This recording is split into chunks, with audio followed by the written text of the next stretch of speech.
Être un patron leader aujourd'hui est désormais une exigence dans le milieu des affaires et nécessite une formation de qualité. Homme d'affaires, leader politique, chef d'entreprise ou encore particulier, le coach Patrick Armand-Pognon, dont le but est de vous permettre de booster la performance de votre entreprise et développer le plein potentiel de vos collaborateurs, organise pour vous une grande formation en leadership et patronat. Cette fois-ci, en présentiel où la vibration positive sera de haut niveau. Rendez-vous du 29 au 30 juillet à l'hôtel Onomo de Lomé et du 12 au 13 août à l'hôtel Golden Tulip de Cotonou. Vous découvrirez les 5 niveaux de leadership, les 4 compétences qui caractérisent le leader, les 13 qualités des patrons leaders et surtout, vous avez droit à un déjeuner digne de votre rang tous les jours. Participation 225 000. Pour toute inscription, contactez le 229 61 05 06 85 ou le 228 92 18 18 56. Êtes-vous un patron leader? C'est le moment plus que jamais de le devenir.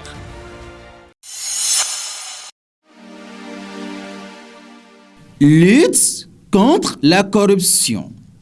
Talons ici à l'abri d'éventuelles poursuites, c'est une interrogation qui se lit en manchette du quotidien Matin Libre dans sa livraison de ce mercredi 21 juin 2021. Mesdames et messieurs, bonjour. La lutte contre la corruption. Ce n'est pas que les arrestations spectaculaires, les condamnations à de lourdes peines par la criette. La preuve, malgré le caractère dissuasif, on enregistre encore des cas de prévarication sous la rupture. C'est à croire que les lourdes peines de la criette ne font même pas peur à certains directeurs de structures étatiques. La lutte contre la corruption, c'est aussi et surtout la mise en place des mécanismes de prévention et de lutte. C'est sur ces aspects que Transparency International évalue les progrès des pays en matière de lutte contre la corruption. Tenez, avec l'abrogation de la loi 2011-20 du 12 octobre 2011 portant lutte contre la corruption et autres infractions connexes en République du Bénin, ajoutée à la suppression de l'autorité nationale de lutte contre la corruption sous le gouvernement de la rupture, le Bénin connaît un recul au niveau des tests qui encadrent cette lutte. Pire, avec la loi 2011-20 du 12, le délai de prescription pour les cas de corruption qualifiés de délit est de 20 ans et commence à partir du jour où on a découvert le délit. Cette loi étant abrogée, dans le code pénal qui sert aujourd'hui de loi pour réprimer les faits de corruption, la prescription du délit de corruption est de 6 ans. La suite, c'est dans les colonnes du quotidien Matin Libre et précisément en page 2. À l'oreille droite, demande d'extradition de M. Sunday Igboho vers le Nigeria. Les réserves et réticences du docteur Malik Ofalola sont à retrouver en page 2. Consulat honoraire du Bénin à Liège, en Belgique. Des actions fortes à l'endroit des Béninois victimes des inondations. C'est une information dont les détails sont à lire en page 11. Numérique et planification familiale. Lucas Trokpo partage ses expériences avec ses pairs à Kigali. C'est en sa double qualité de maire de la ville de Cotonou, membre du bureau exécutif et de président de l'Association nationale des communes du Bénin NCB que Luc Setondia Trokpo prend part à l'Assemblée générale 2021 à l'AMF qui se déroule du 18 au 22 juillet 2021 à Kigali dans la capitale rwandaise. Un rendez-vous mondial qui rassemble toutes les autorités locales des villes ayant en partage le français. En fausse manchette bas, port autonome de Cotonou. Le contrat de construction du terminal 5 signé. Les travaux démarrent bientôt.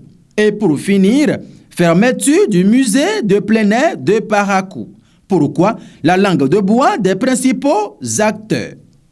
En page 6, le quotidien Matin Libre écrit « Un musée est un lieu rempli d'objets rares, précieux ou un établissement dans lequel sont rassemblés et classés des collections d'objets d'intérêt historique, technique, scientifique, artistique, en vue de leur conservation et de leur préservation au public.